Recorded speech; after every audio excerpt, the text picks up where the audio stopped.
Aunty আসবো?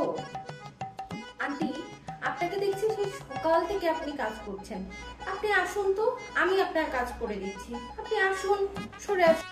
Aunty, বলতেই হবে, আপনি কিন্তু অনেক সুন্দর ঘর গোছান, খুব সুন্দর করে গুছিয়ে রাখেন আপনি।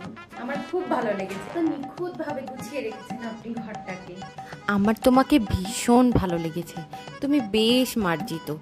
আজকালকার মেয়েরা যা ছোট ছোট জামা কাপড় পরে, তুমি অমন না। হ্যাঁ আন্টি, আসলে কি বলুন তো, আমি আসলে সালোয়ার কামিজ, ওয়ান পিস বা শাড়ি এগুলোতে কমফোর্টেবল। এখনকার যে মেয়েরা পরে না ছোট ছোট ড্রেস, হাফ কাটা ড্রেস, আমার একদম পছন্দ নয়, আর আমি পরিও না। আন্টি, আপনি আবার রান্নাঘরে গিয়ে কাজ করছেন? কতগুলো কাজ করেছেন, চা বানাচ্ছেন, এখন আমি করে দিচ্ছি। আপনি উঠে আসুন, সরুন, আমি করে দিই। আপনি সরুন, আমাকে দিন। আমার বাসায় চা বানালে আমার হাতের চা সবাই অনেক বেশি পছন্দ করে, সবাই বলে আমি খুব ভালো চা বানাই। আপনি সরুন, আমি বানিয়ে দিচ্ছি এবারে চা। আমার হাতের চাটা খেয়ে দেখুন, অনেক মজা লাগে। হ্যাঁ আর কি, আপনার হাতের রান্না চা অনেক মজা। এর আগে আমি এরকম চিকেন কষা একদম খাইনি, অনেক টেস্ট। তা তুমি রান্না বান্না পারো তো? এরা আবার অনেক খাদ্য রসিক, বাইরের খাবার একদমই পছন্দ করে না, কি বলো তো?